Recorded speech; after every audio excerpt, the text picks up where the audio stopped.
Good afternoon, everyone. My name is Jim Rakovich. I'm the President and CEO of McCoy Global. We're based out of Edmonton, Alberta, Canadian publicly traded company, and we operate around various parts of the world that I'll get into. We are in the oil and gas industry. Just a little opening couple of comments about what we do. We're not a service company, oil field service company. That's typically our customers. We provide technologies and equipment to service companies so that they could do their job safely and successfully. Focus on shareholder returns. It's a really important slide. We run a very clean balance sheet. We have no debt. We like to generate positive cash flow. We did it even through COVID. And we also have a capital allocation strategy in which we allocate capital to all of our growth, where the projects generate equal to or above our cost of capital. And any excess cash that we generate, we like to return to shareholders if we have no growth projects that we have at the time. So we do have a dividend, and it's a conservative dividend, but we prefer to have a dividend that we think we can sustain for a long period of time. And we do have a normal course issuer bid in place. We did in the last several years, and so that's our other way we return capital to shareholders. So we're a global provider of tubular running service, equipment and technology, and we've been doing this a long time, and we have a tremendous team that has a lot of application experience in helping our customers be successful. And we think, as I get into the slides, our strategy that we're executing on has got some continued exciting and long-term value that we're going to deliver to our customers and ultimately to our shareholders. So the tubular running service business today, for those who have not seen our slide deck or heard me speak before, in our area of the value chain of drilling and completing wells, the tubular running service is about a $2 billion a year service throughout all of the different geographies and applications, and about half of that is labor. And we believe that listening to our customers over several years, that the biggest issue they have is attracting, training, and retaining people. And the E&Ps that hire them, the operators, whether it's the Exxons, the Shells, the ConocoPhillips, any of those companies, they have a very strong desire and drive now to reduce the number of people on the rig floor, especially in the red zone where there's a lot of risk. There's just too many injuries and too many safety hazards in that area of where they're running casing. So we took it upon ourselves to make a transformational technology change into the casing running business for the land opportunities, and reduce the amount of people required to do that job, and definitely remove people from the red zone where there's the most risk. We are a global leader. We operate around the world. We typically ship to 50 countries a year. Where we operate, Canada, Edmonton is our corporate office. We produce, by what I mean by produce, we assemble, test, ship our technologies out of two facilities in the US. All of the larger equipment is assembled, tested, and shipped out of Broussard, Louisiana. And all of our data acquisition technologies are developed, produced, and shipped out of our Cedar Park, Texas facility, which is a suburb of Austin, Texas. And then if you look at this slide, you'll see that we do sell on the other side of the world quite a bit. And our hub to look after and service our clients in the Eastern Hemisphere is based in Dubai. And we just this year moved into a new, larger facility. We outgrew our facility probably 2 years ago. We've been there almost 10 years physically there. We've been selling into that Middle East, North Africa market for 25 years. So that facility, that hub, we have a distribution facility, we have a rental fleet that we rent tools to our customers, we have technical support, and we have a technical sales team and engineering out of that Dubai office. It's a great hub, and we look after our MENA customers there. And if you look at our customer list we have below, this is just a very partial look, but we sell to everybody from the large multinationals like Neighbors and Weatherford and Tenaris, and then all up to even the regional players in the Middle East like Al Masood, and then deep water offshore drillers like Valaris. So we have a very large customer base that touch all areas of both land and offshore casing running services. This slide's an important slide I'm going to spend a little time on. So as we've been developing what we call our Smart TR, our automated tubular running package for land application, we've been required to develop, acquire, or design technologies that are smart and connected and complete all of the tasks that are required that typically manual labor was required to do in the past. And that removes a substantial amount of the personnel required on the rig floor, particularly on the most important and expensive part of the casing running string, which is the production string. And so when people, I often get asked, well, how long is it going to be before a competitor copies you? Well, it's going to be difficult because if you look at this, when you look at this slide, we have no competitors that have all of the products required to put it together and connect these technologies with software and then make them work together. It will take some time. They would either have to spend years of developing these individual products or consolidate some of these organizations, but all of that will take time. So we believe our Smart TR that we commercialized in April and have our first full package in the field running and completing jobs right now in West Texas. We believe that our moat is going to give us some definitely first mover advantage for several years. Also, what's important on this slide is where I show competitor A, that used to be a solid yellow or amber color, because we had a competitor, they were a major competitor and market leader in the CRTs, casing running tools. And they brought the first mechanical casing running tools to the market many years ago and were the market leader. They were the first movers and have a large installed base, and including the Middle East, where it was the dominant tool for running casing. So what's happened? What's happened is that market, the large national oil companies, specifically ADNOC Drilling to begin with, or ADNOC, and in Saudi Aramco, they are moving away from mechanical CRTs because of all of the incidents they've had of drop tools and drop strings, casing strings. And so they've just had enough of that, and they wanted to transition to a hydraulic tool, which eliminates a lot of those hazards. So we developed our hydraulic casing running tool and introduced it to the market commercially in November last year at the ADIPEC Oil Show in Abu Dhabi.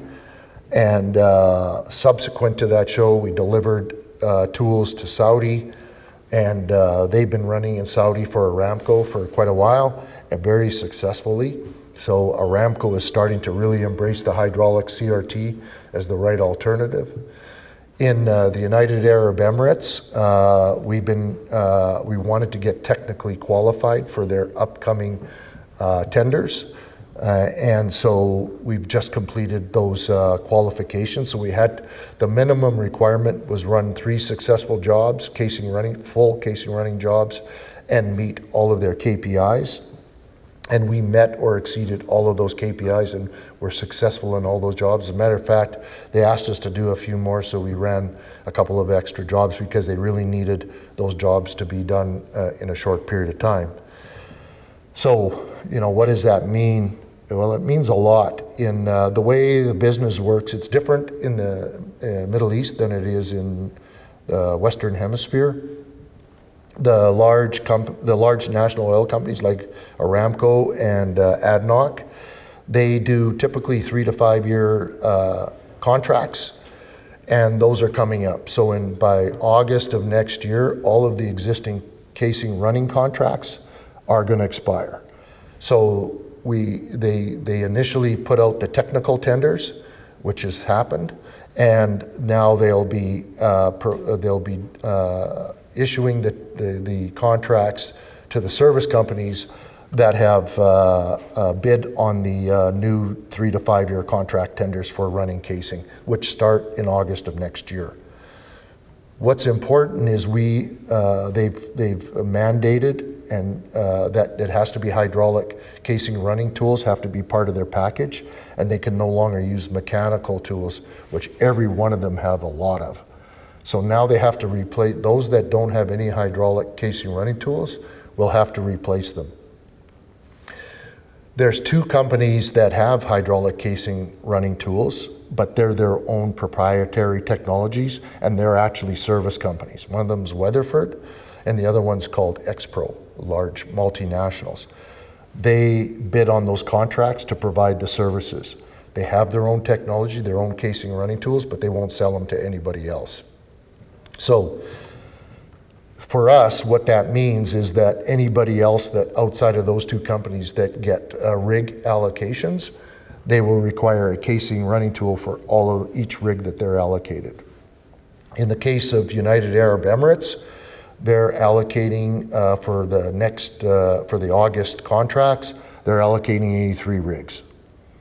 And in the 2 other surrounding countries, Qatar, one of them, just in that region for next year, there's going to be 100 rigs that are all going to require hydraulic CRTs in order for them to be successfully qualified to do the service work.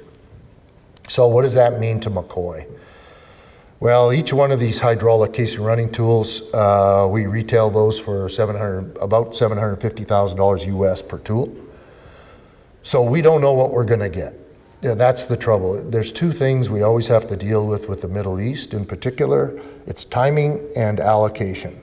So if Weatherford and Expro get allocated half the rigs in the UAE, that's like 40 rigs, then that means we'll probably get 40 companies buy from us, 40 rig allocations that they'll require to buy hydraulic CRTs. And we're already getting requests for quotes from the service companies that don't have those tools, which will be bidding against them.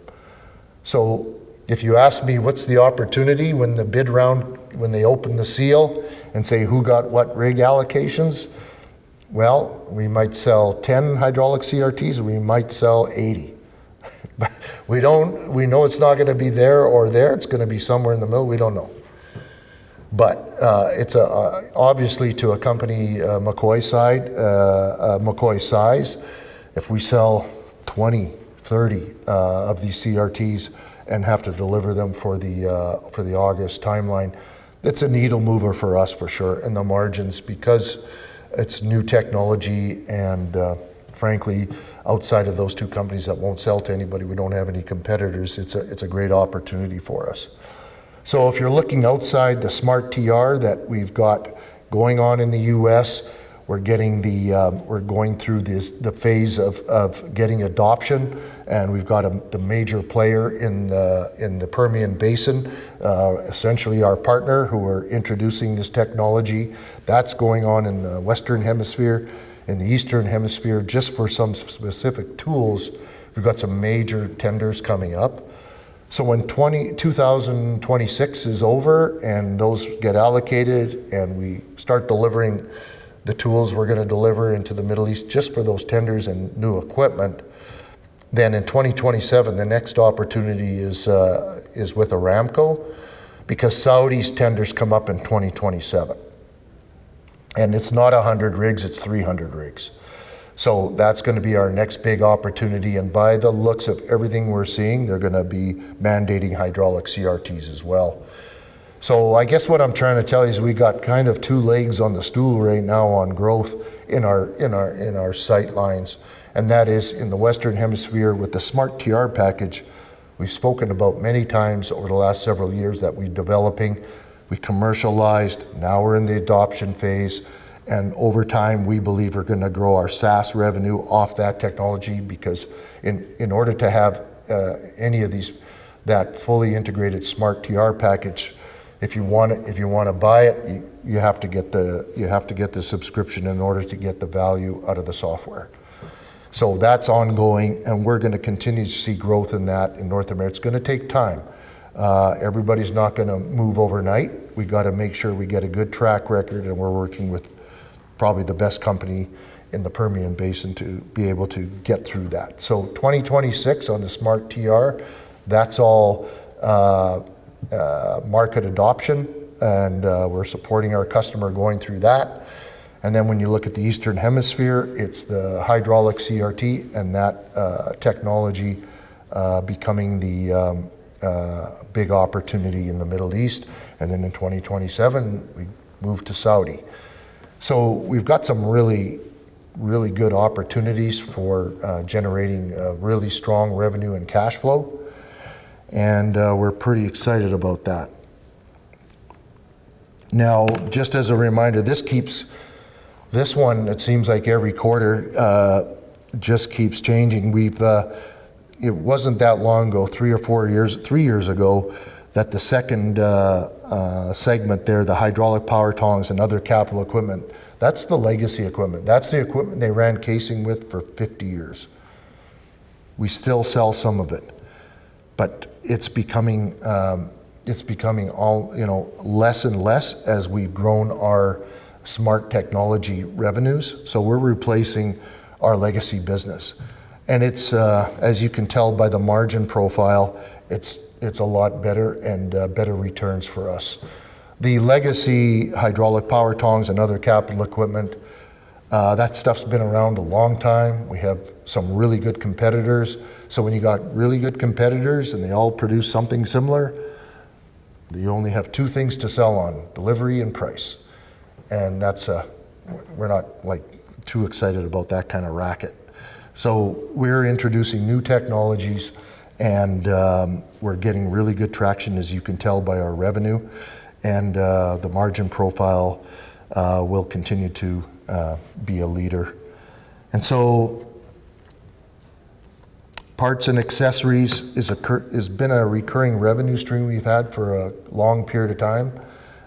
Historically, even with all of our legacy equipment, what's important in our business is that you get the installed base.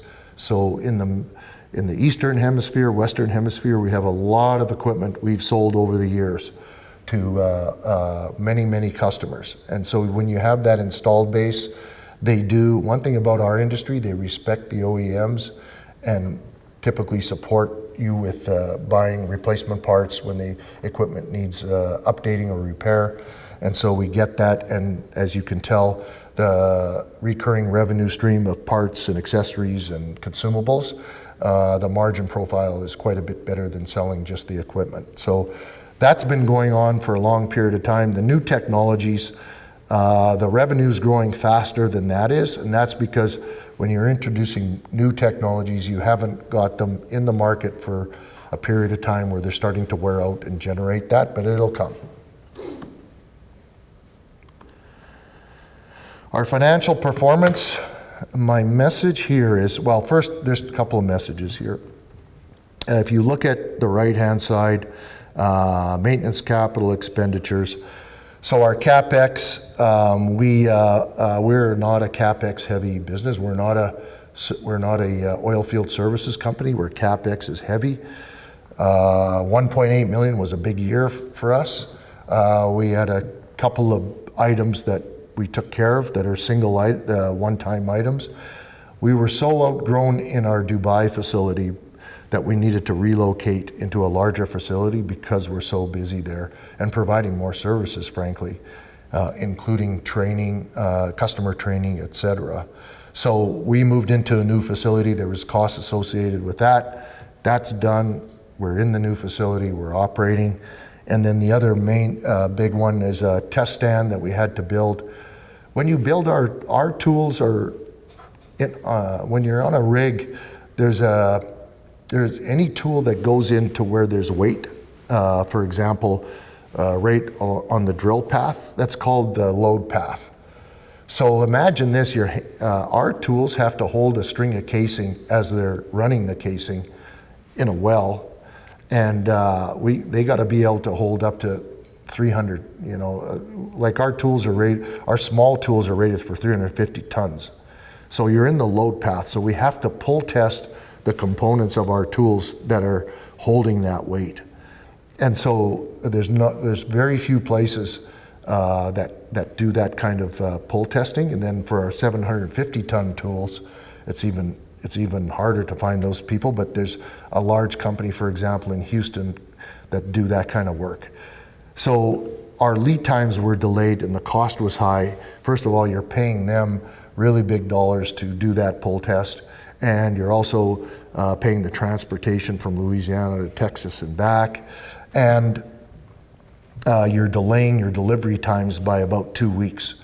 So we decided to alleviate all of that. We put together a plan that showed the return on investing that capital to the board. They approved it, and for $500,000 we built our own test stand in Louisiana, and it works tremendously well. So we've reduced the lead time, reduced the cost, and it's a one-time expense. On the other side, I guess my message I want to make sure everybody understands is that our business is not a straight line trajectory. It's lumpy. Looking at McCoy and making investment decisions quarter to quarter is going to drive you crazy. You're probably better to look at us on an annualized basis, and I'll tell you why. Is because the lumpiness for the most part is out of our control. In many cases, we'll get an order for $2 million worth of equipment. We take 30% down. We're building this stuff assembling it in Louisiana, and then it's going to get shipped to Algeria. Well, many of those customers, we take the 30% down, but we're not going to ship to Algeria until we get our final pay. So maybe it's like today, just before October 1st is a good example. So we'll just use that as an example. If that $2 million order is sitting on our dock right now, ready to ship, and the letter of credit or the final payment hasn't cleared, I'm not shipping it to get the quarter to look good. We got to get the money in the bank before we can recognize the revenue. That's an example of some of the lumpiness.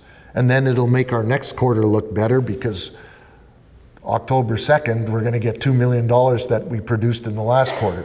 So it's lumpy.